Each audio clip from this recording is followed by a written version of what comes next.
we've got one day till Halloween. I want to just kind of list 5 of my favorite silly horror movies. I use that term loosely. Some of these are not that scary. I'm going to start out light. I've been streaming on Twitch. I'm multi-streaming now because they allow it, so it's cool. I've got both chats open. It's working great. I can see everybody on Twitch, everybody on YouTube, and I'll keep doing that as long as I can. And so, if you're familiar with my original channel, that's Dr. Bad Vibes. It's all video game related. And the new channel is Dr. Bad Vibes Speaks, which you may be watching this on now. This is kind of an experiment. I'm building out this new channel. I'm going to keep all the video game stuff on Dr. Bad Vibes. I'm going to keep all the stuff with me talking on Dr. Bad Vibes Speaks, because that's me and I speak. And so I guess to kick this off, it's the day before Halloween, so we're doing kind of a Halloween stream. And I want to talk about some scary movies. That's one of my other passions. I'm just going to go through a few here, mainly silly ones. This isn't like, I'm not starting with like, modern, like Saw. I'm not doing any like torture porn or anything, but this is all lighthearted, silly stuff. So I'm going to start with the simple one, which is, I'm totally born in 61, The Monster Squad. So this is a movie, I didn't see it in theaters. I was still a kid for sure. This is back in the video store days. And we never had we didn't have a Blockbuster or anything like that in the small town I grew up in. But we had a ton of mom and pop stores. And there's something about living in a rural town. Everybody loves horror movies. Does anybody remember that when Netflix, it used to show like what's hot in your area? And I think it would show the city and town. I mean, the city and state. It would show the city and state and like what was the most popular, which was kind of cool. So it would usually show like, the area where I lived, and it was all horror movies. Let's talk about we got the Monster Squad. And the Monster Squad's awesome. It's basically the Goonies versus Universal Monsters. I mean, that's what it is. They even have, the silly fat kid. And he's the best character in the movie, in my opinion. So, yeah, as McMouth says, the best line in the movie ever, Wolfman's got nards. If you've seen this movie, you know that line. I guess as I go through these, I'll probably play the trailers or some clips. I've got them up on IMDb here. So if you're not familiar with the movie, I'll play the trailer in a second.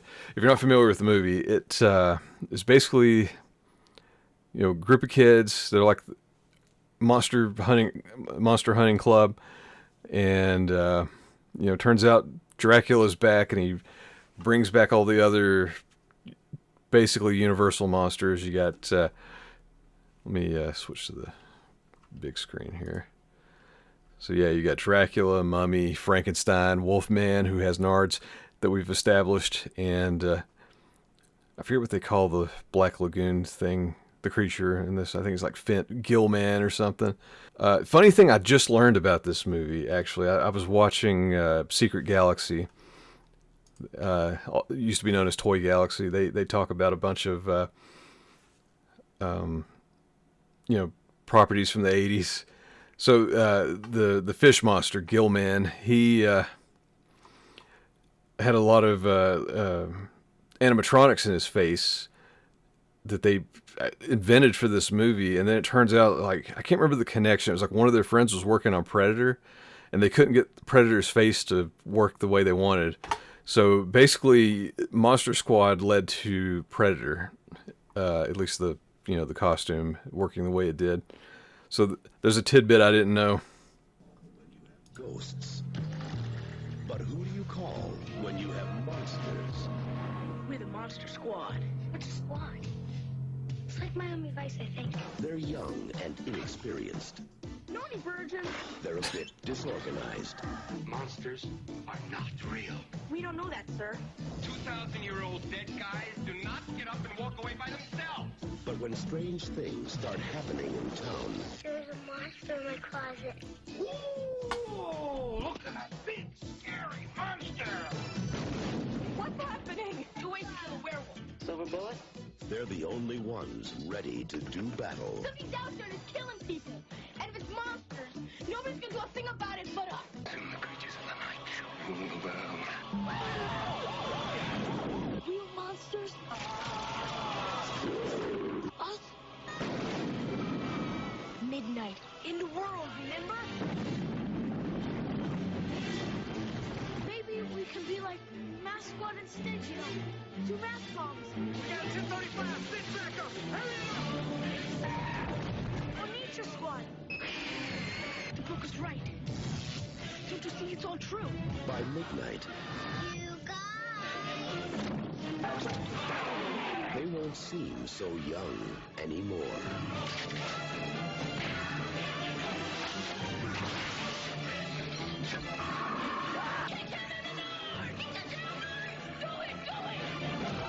The Monster Squad. Wolfman's got That's what we wanted. Wolfman's got nards.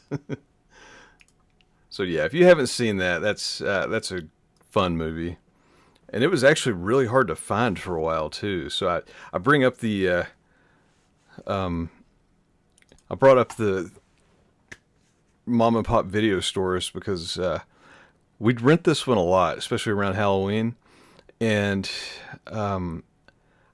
I can't remember what exactly happened with the rights to the movie, but I remember they got tied up and juggled around, and it was like one of those situations like somebody owned, like multiple people owned the movie, but nobody really knew who, and like it pretty much disappeared.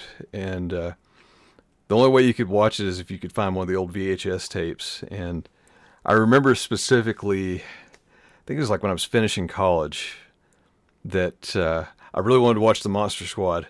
And I could not find it because by then a lot of those video stores had closed. Everything was moving the DVD, and the way and you know, streaming wasn't a thing yet, and piracy was a thing, but you know, it wasn't like every movie ever made. It was just, you know, the popular stuff. So the way I ended up finding this movie to finally watch was somebody on eBay was selling DVD transfers from the VHS. So I bought a DVD of the VHS, and the quality wasn't great, but hey, I got to watch it. And then eventually they did, you know, as you saw from the earlier trailer, commercial, whatever you want to call it. It is on DVD. It's easy to find now. Looks like Lionsgate owns it, so it'll be in every Walmart bin every Halloween from till the end of time now. But yeah, it's a fun movie. Kind of a family movie, but it's got some intense stuff in it. You know, if you got a real little kid. My favorite part is Dracula grabbing the 4-year-old by the neck and calling her a bitch. Dracula goes hard at the end, and that always makes me laugh. And it's got some classic stuff like Wolfman's Got Nards, and it has things like, we'll see what photos it has. My favorite part that doesn't get a lot of discussion is Horace, aka Fat Kid, manages to weaponize pizza. He slaps Dracula in the face with a pizza and slice of pizza, and the garlic, you know, burns a big triangle on his face. And really everything with the Wolfman in the movie, though, like he's no joke. Like he's mad and he's ready to tear everybody apart, and he gets blown up a few times because, you know, only silver bullets can do the trick. But good movie. If you want something that's not super scary, recommend it. You could probably, you know, if your kids can handle it, if they have an attention span longer than 60 seconds, like most kids don't, they may like it. The next one, this was a little more obscure, and I actually didn't watch it until a few years ago. And I can't believe I missed it. This one is called Brain Damage. This one's, I mean, it's rated R. It's a little more intense, but it's like it's a B horror movie. It's silly. Basically, there's an alien that can attach itself to people's brain stems like a parasite, and just keep pumping a chemical into them that makes them feel awesome, and essentially get them addicted to the alien. And the alien needs to eat people's brains to sustain itself. So, that's pretty much the plot. So real quick here, I'm going to play the brain damage trailer, and keep in mind this is a B movie, so brace yourself for the alien. Funny, one night you go to bed, and when you wake up, everything is different.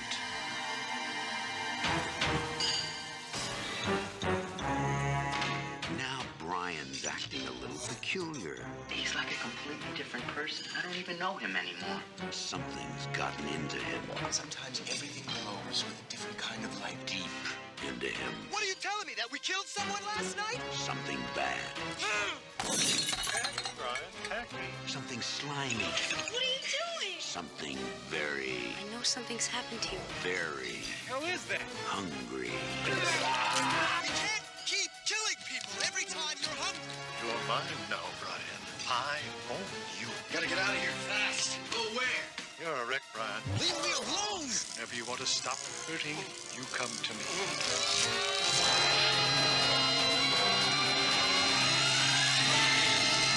Brain damage. It will turn you inside out.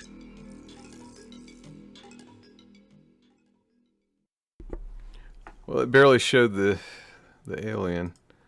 Let's see what other videos they have. There's one scene in particular. I got to just pull that up. This made the movie for me. I laughed so hard.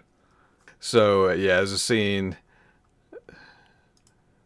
There's a scene where he's in the bathtub. I love this. Brian, are you clean yet? Do you hear me? Huh? It's Barbara. We have a date tonight, remember? Oh, yeah, sure. I'll be right out.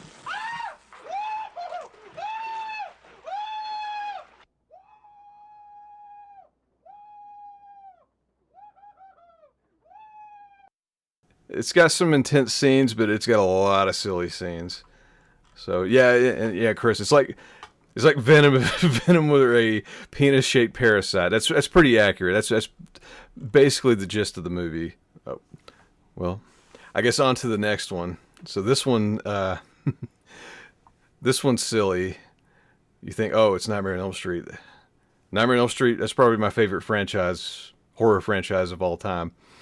But by the time we get to Freddys Dead, which is part 6, it's kind of run its course. And as a horror movie, it's pretty awful. But as a comedy, it's freaking genius. It's just so stupid. I actually saw this in theaters. So I would have been 10. My mom took me to watch this. I remember, I may still have the 3D glasses somewhere. I distinctly remember getting those. Let's see, not five. Yeah, so this is the silliest Nightmare on Elm Street. If you want to watch a good one, watch part 3, or the first one, or 4 and 5. The thing I like about, well, one of the things I like about Elm Street is it connects. Like, not all of them. Like, 2 is definitely the black sheep. So Elm Street 2 has nothing to do with anything. But 1, 3, 4, and 5 all connect pretty well, fairly seamlessly. You know, they gotta exchange out the kids for new ones at the beginning of most of them. But 3 is my favorite by far. The first one's great. I mean, if you've never watched Nightmare on Elm Street, I'd definitely recommend starting with the first one. That one's before he became totally silly catchphrase. And 3 too. 3 probably had the biggest budget. Well, not the biggest budget, but 3 is when they actually got a budget, and really took it up to the next level. You had Dawkins doing the theme song. That was when the catchphrases started to pop up, but that was before they were completely silly. You know, that's what 3's the one where he's the TV and he's like, "Welcome to prime time, bitch." You know, that's kind of where he didn't really overuse the word bitch until later. He was still scary in the third one, and I liked 4. I liked 5. You know, I guess everybody's got their favorite. 3's my favorite, but 6, aka Freddys Dead, is my favorite from a comedy standpoint because it is a straight up Looney Tune. Like a live-action Looney Tune. It's just so stupid. I'll play the trailer real quick. As a boy, he was always different.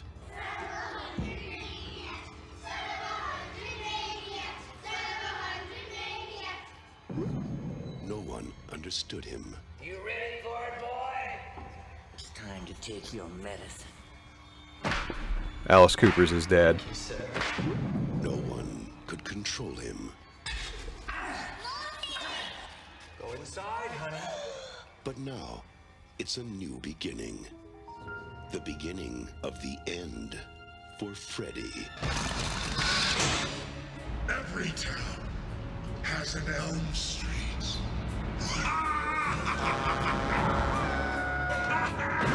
Oh, screaming while the bus is in motion. It's your mind or go for it. I'll get you, my pretty, and your little soul, too. We're gonna have to hit him with everything we've got. Now I'm playing with power. We're in Twin Peaks here.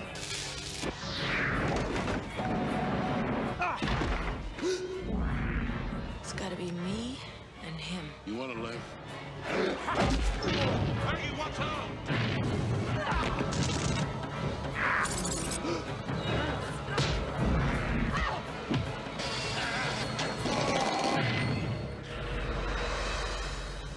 What's with kids today, huh? Freddys Dead. The final nightmare. Great graphics. They saved the best for last. Best for last, my ass. Unless we're talking about the comedy aspect. So, yeah, this one was just silly. I recommend watching it just to see how silly it is. It's just insane that this is part of the same franchise. And yeah, I saw Robert Englund. He's like, all right, I'm too old, no more Freddy, which that's a shame. I really liked Freddy versus Jason. I wish we could have gotten something else. Like they were rumored to have Freddy versus Jason versus Ash, which they did make into a comic, but not a movie. They were supposed to have Pinhead as a cameo in the post-credits scene from Freddy vs. Jason and maybe put him into it somehow, but nothing happened. And it sounds like the Friday the 13th movie rights are just a disaster again, so I don't know who owns them. I think there's some lawsuit going on over like the music and the script and the special effects, which would, I guess, include Jason. I don't know. I don't know all the details, but it's a mess, so probably won't be getting a Friday the 13th movie remake anytime soon. The only thing I guess I do want to add with Freddys Dead, since, you know, this is partially a video game stream, and I've got a video game channel. Whoops. I'm trying to talk and type at the same time. One of the dumbest / best scenes in the original movie is when Freddy has the power glove. So let me play this real quick, and we'll move on from Freddy.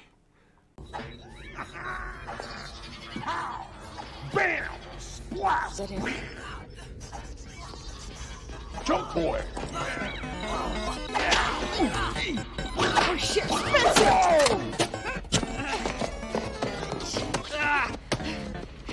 Come on, John! Good job! Get out of here now, please! Now! Hey! You forgot the power glove! No! Ow! boing. Boing, boing, boing, boing.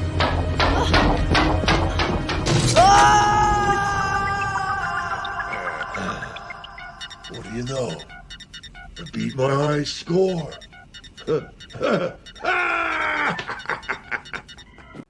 Also, bonus, so I guess most people know, but the first Nightmare on Elm Street was actually Johnny Depp's debut role. So he makes a cameo in Freddys Dead when Breckenmeyer, the stoner character, when he's passing out on the couch, they do the "This is your brain on drugs" commercial parody, and Johnny Depp's the guy putting the egg into the frying pan. And then Freddy bashes him in the face with the frying pan. He's like, "Yeah, what are you on? Looks like some frying, or looks like an egg in a pan to me." I guess the short version on that, if you want to watch a good Freddy movie, watch anyone before that one, 1 through 5. If you're not real familiar with Freddy, I'd say start with 1. If you want to just watch the best one, watch 3. You know, it explains everything. If you want to watch something weird, watch 2. 2 is very strange.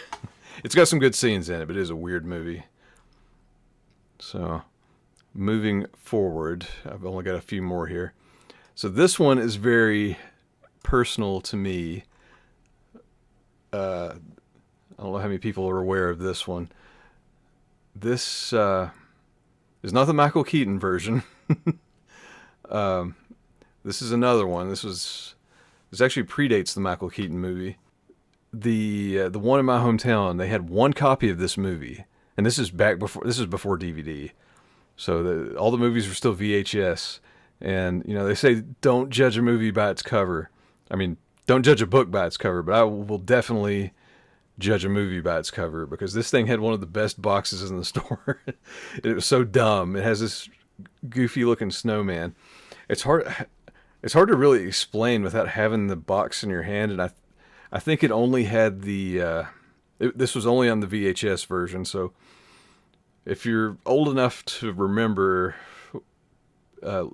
packages or cards that they're referred to as lenticular, so that's like, it'd be like that plastic kind of see-through thing on I don't know, I'm trying to think of an example, like a baseball card or a movie. Like you could run your finger across it and you could feel the ridges. So as you moved it back and forth, it would either be like a 3D image or something would move.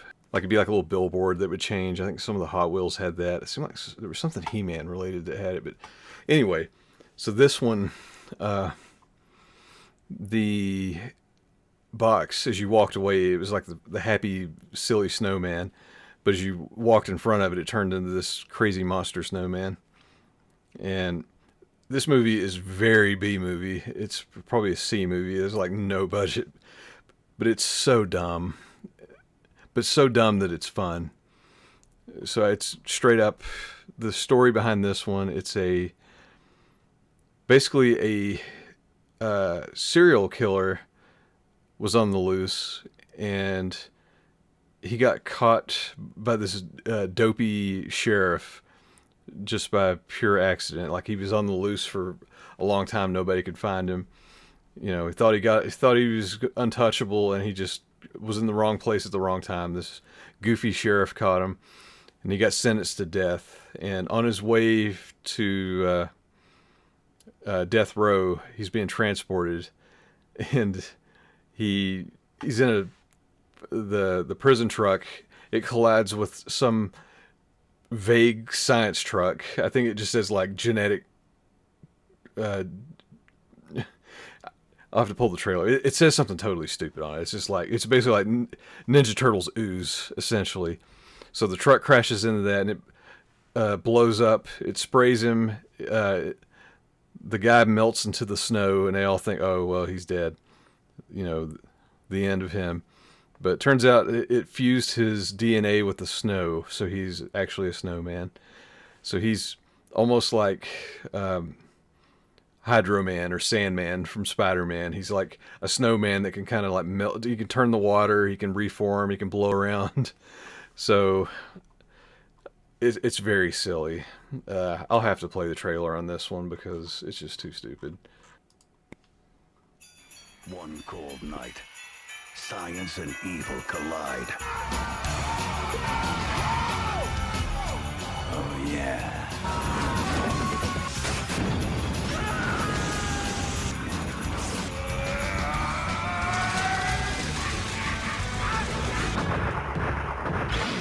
Now, a serial killer is on the loose.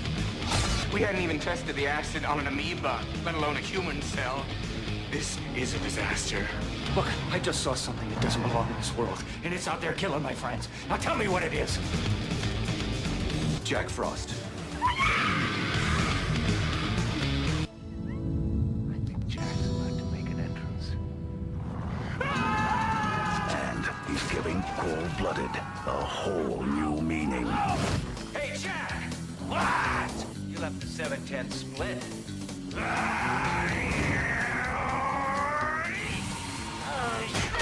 Hell has just frozen over.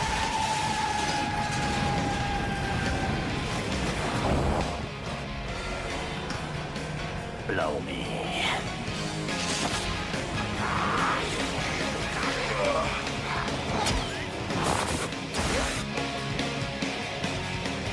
Jack Frost.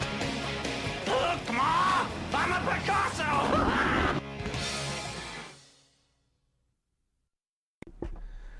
Wow. So yeah, that's another silly one. Very dumb. I don't know how well it aged. It was hilarious as a teenager, but it's so low budget. It's terrible. Actually, wait. I meant to point something out. So you may have caught it in the trailer here. We enlarge it. So this came out in '97. Well, hang on. Let me find it here. Yeah, you only see her here for like a second. So if you're not familiar, I think this may have been her first movie, or it was right around the time of American Pie. But that's Shannon Elizabeth. So they really leaned heavily into that appearance when the DVD came out. She was a little more well known then. And something I did just notice, I could be wrong. I have to look at the IMDb. He looks familiar. That's not. Is that Buster from Arrested Development? I could be wrong. He looks familiar. Yeah, I guess I'm mistaken. It kind of looked like him. All right, so this is another one. This is a silly one I came across kind of by accident. I remember DVDs were fairly new.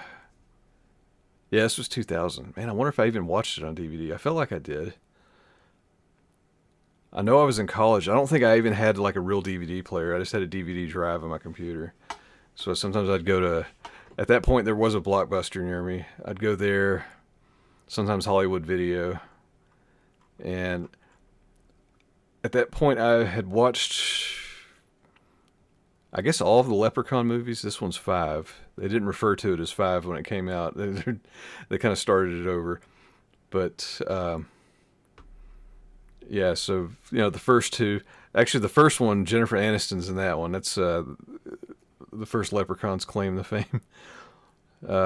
Yeah, the Leprechaun movies, they're not great. 1 and 2 blend together. I think they're in the same location or something. I know I've watched both of them, but I cannot remember what happens in which.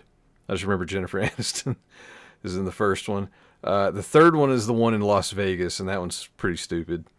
He's basically like, in that one, he's basically just granting like monkey paw wishes.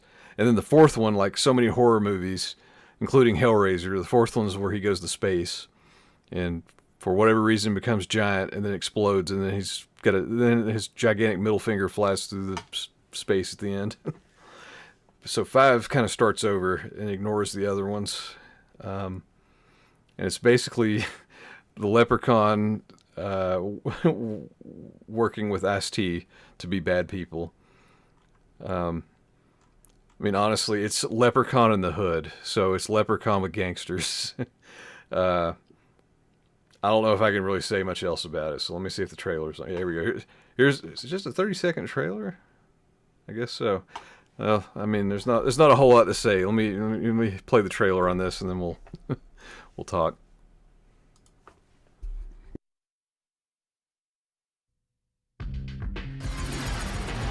The Hood has never seen anything like this before.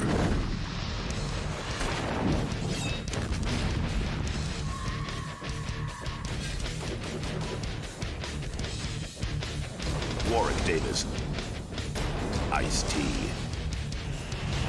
Leprechaun in the Hood, coming year 2G.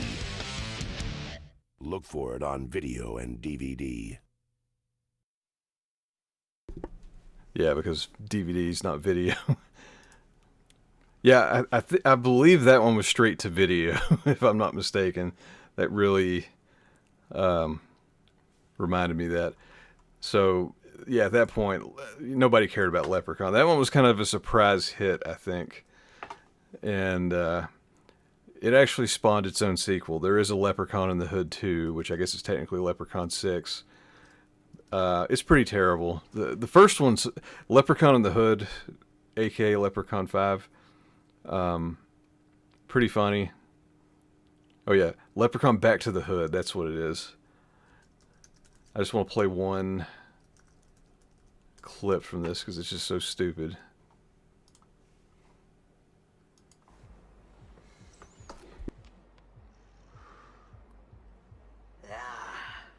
The bar. A friend with weed is a friend indeed. But a friend with gold is the best, I'm told. Yeah, so that's Leprechaun in the Hood. Silly stuff, lots of weed jokes. That's about it. It's silly. I mean, the plot of it, it's like Ice-T's like an evil music executive, and then it's like a rap duo or trio. They're trying to be good guys and send a positive message, and the whole movie is them at odds with the Leprechaun in the middle, and it turns out Ice-T's gained all of his clout from somehow having the Leprechaun in his wall, so it really makes no sense, but it's got a lot of funny parts. I did save the best, or what I consider the best of these, for last. This one was something I totally overlooked in the video store. I always thought it had a cool cover. This was not the cover. Let me see. I want to see if I can find the original VHS cover. So I also noticed, God, I can't type. I'm looking two different directions. This movie apparently changed titles at some point. So when I saw it in the video store, it was Texas Chainsaw: The Next Generation. And I believe, I want to see if when you search for it, or at least on Wikipedia, like, it totally ignores that name. I think it's just called The Return of the Texas Chainsaw Massacre. But it was originally called The Next Generation, and this was the this was the VHS art that I remember. I thought that was kind of cool. I don't know why. It just made me laugh. But the re-release has very different art for two very different reasons. As you may notice, we've got Renee Zellweger and Matthew McConaughey in very early roles. So this is a very weird movie. And it was, when I was reading about it, I mean, I knew it was early. It was essentially, I think it was Matthew McConaughey's first movie. To my knowledge, if it wasn't the first one, it was a very early one. It said that he had just graduated college. He was literally in the truck to drive to California, to move to California. And somebody was like, hey, we're filming this Texas Chainsaw movie. And he like suggested some of his friends from school. He's like, oh yeah, they'd probably like to be in it. And he's like, oh wait, I'd like to be in it. So he auditioned and immediately got the role. And Renee Zellweger's in it as well. This is 1 year prior to Jerry Maguire, which, if I remember correctly, this is where this movie gets a little weird. Well, outside of the plot. So I don't think it was the actors, but I believe it was their talent agency. I guess they knew Jerry Maguire was going to be a thing. So from what I recall, and if anybody remembers differently or can expand on this, correct me, but this movie kind of got suppressed because of how insane it is. And, it had, these two up and comers in it. So as you can see, these re-releases really took advantage of their names, which they are the main characters in the movie. And really, Leatherface has nothing. He's almost like a background character in this movie. He's in it, but he's Matthew McConaughey's the primary antagonist. But yeah, this movie is so weird. Like, if you watched any of these that I've talked about, please watch this one because it's just so freaking weird. Let me see if I can cue up the clips for this while I talk. So the plot is just nonsense. Basically, if you really distill the plot, Leatherface is overtly a cross-dresser in this movie, and he takes young women's skin, wears it like a mask, before, but they really lean into the weird part of Leatherface. Like this one, he doesn't really do a whole lot. He just kind of screams the whole time, and there's just so much. Like Matthew McConaughey, it is worth watching it for him in this movie. So to anybody that's a Matthew McConaughey fan, you have to watch this because you will be like, I did not know this. I didn't know this existed. Let's see here. This one, I don't even want to play the trailer. Like, you don't need the trailer. I just want to play... I want to play this scene in the kitchen first. Well, here, somebody agrees with me. Texas Chainsaw, best scene. Okay. Alright, yeah, here we go.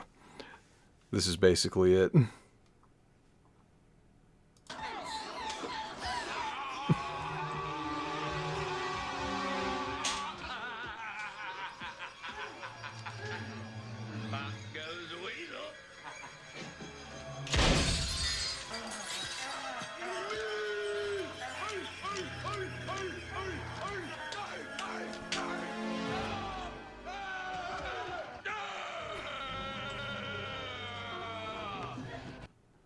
Oh, you get to hear Leatherface scream a little bit too. All right, let's try this one. And I'll move on.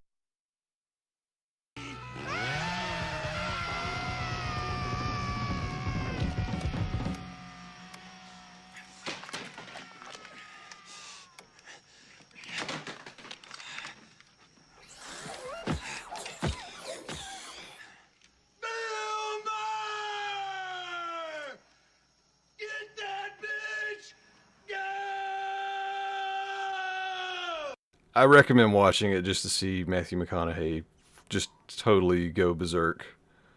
Alright, one last scene. Let's see him go nuts one more time. I love this one too. And then we'll move on. Don't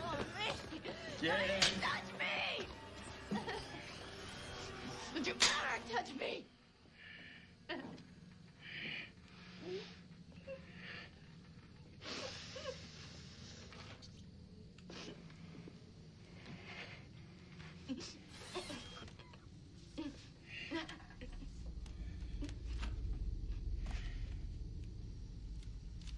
If you're gonna kill me, then do it! I'm not gonna put up with any more of your crap. It's bullshit.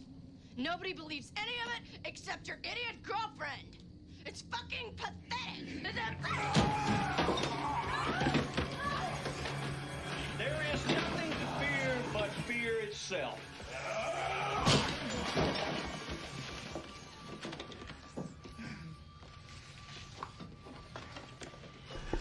He appeared to be a corpse the whole movie, and it's just like, alright, I'm out. Bye. I'm going to take his knife while I'm at it. I'm gonna leave, and no one is gonna stop me. You sit the fuck down and shut up. Are we having a party or what? Here we go. Down down. So, yeah, this movie is just totally nuts. It makes no sense. So many things happen. I definitely recommend watching it just so you can pause it and just reflect on what you just witnessed. So this one, again, I saw it in the video store a lot. I never actually got around to renting it. And then if you ever had like HBO or Cinemax, if you ever signed up for one of those back in the day, you remember how it's like they would just pick one movie and they would show it all the freaking time? So I think it was Cinemax. I think we maybe even just had like a free weekend or something, you know, where they would kind of like how Sirius XM does. But I remember this movie just played all the time, and I finally watched it, you know, on Cinemax or Showtime, whichever one it was. And I was just like, wow, what have I been missing? So that one I've gone back. I'll watch it every now and then. I'll pull up those clips. And probably the one, oh no, I forgot to play it. I can find that easily. Like, to this day, we still make fun of the noise that Matthew McConaughey makes when he jumps off the roof. Oh, they've got it all combined here. Hang on.